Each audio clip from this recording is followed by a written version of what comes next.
people like Phil Prosser, Brigadier Phil Prosser, embedded into the NHS and his team, because he was in charge of supplying our brave men and women on the front line. And yeah, there is no excuse. You can't be, half an hour late when you have to deliver bullets and life-saving equipment to the front line of our military. Emily Lawson, who came from outside of government to actually fix things inside the NHS and then take on this role. Ruth Todd, who we pulled out of the Ministry of Defence. She was in charge of the supply chain for our nuclear submarine. I can tell you, all the manufacturers were frightened of Ruth more than anybody else, any minister or anyone else. It's putting that sort of team together. The difficulty is, what I said in my speech, is you get the shrug of the shoulders and saying, it's too complicated, too complex, and we can't really do much about it. And ministers don't have the experience and the confidence to be able to say, no, let's sit down, I want to see the evidence. What I just heard from Nigel fills me with even more confidence when he answered the question about the 16-year-old and ban on social media. Let's see the evidence from Australia. Evidence-based strategy in business or in politics tends to deliver better outcomes, success, right? When we move away from that and start playing politics and start playing, oh, well, Minister, you can make an announcement tomorrow, but it's just an announcement to sort of get you out of the way, then things go wrong. One of the other jobs, of course, that Nadeem did for the Conservative Party was to be the chairman of it and to raise a huge amount of money. And we're hoping he'll do much the same for us, amongst other things. Sorry about the pressure, but there we are. Tony Diver from The Telegraph. Hello, Tony Diver from The Telegraph. Mrs. Zahawi, on this point about COVID vaccines, I hear the point about free speech, but the doctor previously mentioned told Reform's conference that the vaccines that you rolled out may have caused the King's cancer. And he was described by David Bull as someone who worked with him to write Reform's health policy. So do you reject those views? And if they have shaped Reform's health policy, will you try to change it? I think you'll find David Bull actually spoke about vaccines on Friday night at our event that we held down at the Excel Centre with just shy of 3,000 people launching our London campaign. And I think you'll find, if you look at what Dr. David Bull, our chairman, said, how proud he was of the work actually for centuries that London had done and led the way in with vaccines. And as Nadeem said previously, we get all sorts of speakers from all over the world, some of whom have different opinions. Can I just come in for Tony? Please. I expected more from you, right? That was a really stupid question, right? And it doesn't even deserve an answer. So try again next time. Right, Dan Bloom, Politico. I'm the nice guy here, I mean. Thank you, Dan Bloom from Politico. Mr. Farage, I heard what you said there on Iran. More generally, when it comes to sort of Donald Trump's worldview, he's obviously, in some ways becoming the sort of interventionist president overseas. Do you feel that him being the sort of the world's commander-in-chief more generally is not a thing that you would agree with? And Mr. Zahawi, I will try one more time with a stupid question. Did you seek any assurances from Mr. Farage or anyone else about Reform's policy on vaccines before you joined? Right, let me take that again. I still think it's a stupid question, and I'll tell you for why. I know you want to persist on this because you just heard from the leader of the Reform Party that David Bull spoke about this and was very clear on this, and you're still going on about were vaccines efficacious or not. I would not be sitting here, nor would Nigel be sitting next to me, if we didn't agree that we did the right thing for the nation to get the vaccine program to the success that it achieved, the fastest vaccine rollout in Europe, if not in the world. And so that is why I think it's a stupid question. Okay. If Donald Trump is knocking out the brutal leaders of Venezuela, and let's hope Iran, and thereby taking away the greatest allies that the Chinese Communist Party and an increasingly dangerous-looking Vladimir Putin, if that's what Trump is doing, I would argue very strongly he's doing the world a favour. Thank you very much indeed. Let's go to Tim Stanley, Daily T.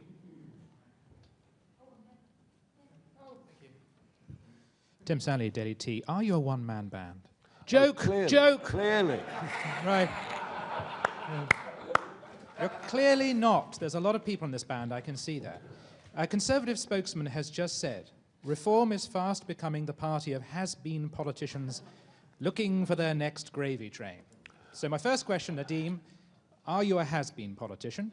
And Nigel, is there any Tory politician you won't take? What is your bar? How do you decide who to say yes to and who to say no to? And have you ever said no? No, that is a very good question. Have we said no to people? Yes, we have. Yes, we. Well, no, I'm not going to tell you that. I might, for goodness' sake. I mean, that's an even more stupid question. Look, we want people who believe in what we're doing, and the reason I was a fan of this guy, and rather hoped he would become the leader of the Conservative Party, is I could see, you know, on some of the really tough issues facing this country that others would rather simply brush under the carpet, like extremism, as you mentioned in your speech earlier, that this was a guy that had the conviction and that actually wanted to do it. So, you know, before the next question comes, yes, there are plenty of people in the Conservative Party currently talking to me, and some might fit and some really might not fit. But they all can see that May the 7th is an absolutely pivotal moment, after which there is a strong chance that the Conservative Party, after its couple of hundred years, will cease to be a national political party, hence all the conversations that are going on. Tim, whoever the spokesman for my old party, I hope they'll ask the leader if I'm a has-been politician when she and her team came to me not too long ago without betraying confidences for my advice on how the party should move forward. So I think that speaks volumes for my ability. As I said earlier in my speech, I could just sit at home and enjoy my life, but I've decided to come forward and be a foot soldier for Reform UK, because I think it's our last chance to really get this country back on its feet. Maybe we should return the compliment to whoever gave you that statement and say you're a never will be, which strikes me as being perhaps the right way of looking at it. I'm starting to enjoy this now. Right, David Lynch from PA. Hello, Mr. Farage, David Lynch from PA. Yeah, just wanted to ask you about something that appeared in the Sunday Times over the weekend. There was reporting in that newspaper citing a source close to the Trump administration saying that Trump has totally lost faith with Farage and doesn't believe he is for real. Are you for real? Oh, I'm for real. Don't worry about that. As far as Trump losing faith in me, I don't know. I mean, I saw him in October. I sat with him in November at Mar-a-Lago and chatted about a few things. He's always been enormously supportive of me. I'm supportive of him. We don't see eye to eye on every issue. And as Nadeem says, if I don't see eye to eye, I tell him I don't see eye to eye. I'm not frightened of saying to people what I think.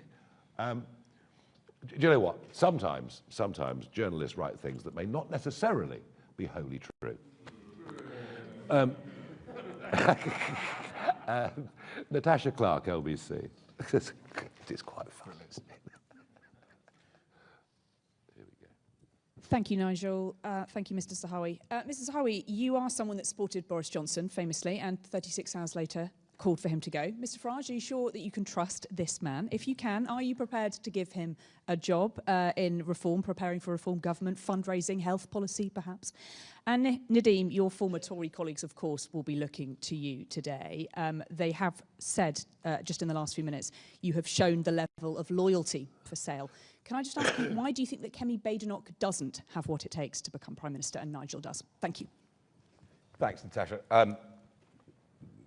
Boris Johnson decided to keep me on as Chancellor after his resignation. I think I've seen at close contact some of the pitfalls and the mistakes that Prime Ministers have made. And like Nigel, I'm not frightened of saying to my colleagues that we're making a mistake. And I hope it's something that, a value that Nigel identifies with. What was your second question?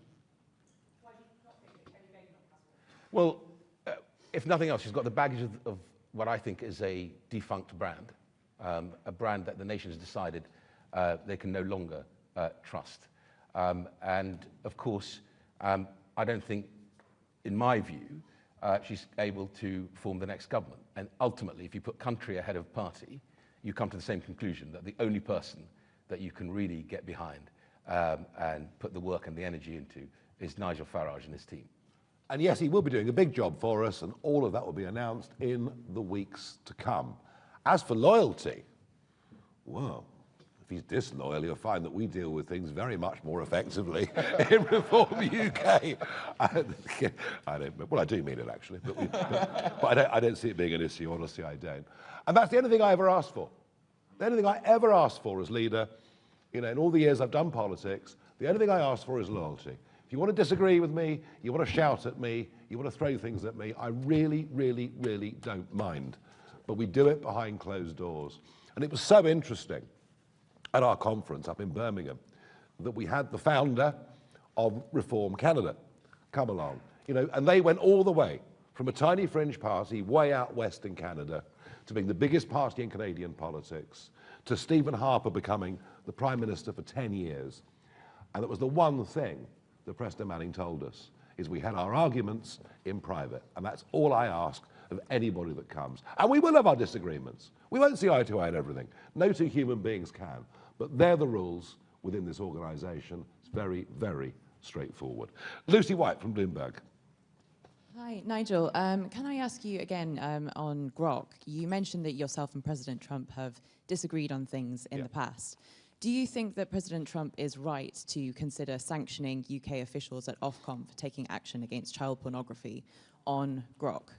And Nadeem, can I ask you as well, as a former businessman yourself, do you think that Reform's policy, or Reform currently has enough policy on international trade and foreign policy? I've heard from businesses myself that they're not clear on what that Reform policy might be. And in terms of importing and exporting in particular, do you have any ideas that you will be sharing with the party? Thank you, Lucy. Can I just touch upon, I know Nigel will come back on this, on the whole issue of Grok. What happened with Grok, by the way, you could do on PowerPoint, right? Anyone who chooses to want to create an image, you could have done in the past. So technology is moving fast. What you don't do, in my view, is take a heavy-handed approach and start banning stuff, right? What Nigel said is absolutely spot on. Elon Musk is one of the great businessmen of our generation, and he's rightly come out and said, we will fix this, and the fix is to make sure that people who are registered, who you know who their identity is, can use some of this new technology, not people who hide their identity, and I think that's a good thing. But when you start attacking a business just because you don't agree with the owner's politics or stance, I think it's a dangerous place to be, which is where, if the reports are right, is where Keir Starmer is at on this. So I just want to remind everyone here that all this stuff, technology moves all the time, right? We have to be the place that is open, and especially my new party and their absolute belief in free speech, be the place that cherishes that. On business and trade, I'm going to compliment someone else who is in the room here, is Richard Tice, because I've seen Richard operate internationally as well. He walks in a room and people listen. And that's, by the way, half the battle. More important than all the other headlines that you make is when they're listening, they know that you're true and you'll deliver. And that, if you ask any business, any other country that engages in negotiations on free trade with the UK, they think that actually up until now we've been totally slow and flat-footed in our negotiations. Why haven't we got a CETA deal with countries like the UAE? Because we've been slow. Because all we're saying is, well, we'll wait until we get the whole GCC. If that doesn't happen, we won't do this. Too flat-footed, too slow. We need to pump growth back in the economy, and I think what Richard will do will absolutely deliver on that. You may well worry and ask, why are the Americans so concerned about what's happening on platforms here?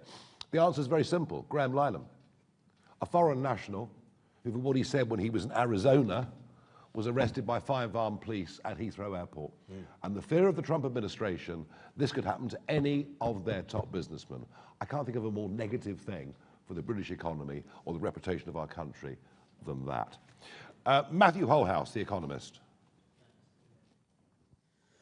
Thank you. I want to ask about defence policy, if I may. Mr. Farage, you've been very clear that you wouldn't support the prospect of UK troop deployments to Ukraine. You've also been very consistent for years in arguing that NATO's enlargement to Eastern Europe has been provocative to Russia. I just wondered if you could take the opportunity really to clarify. Would a reform government maintain and uphold the UK's commitments to troops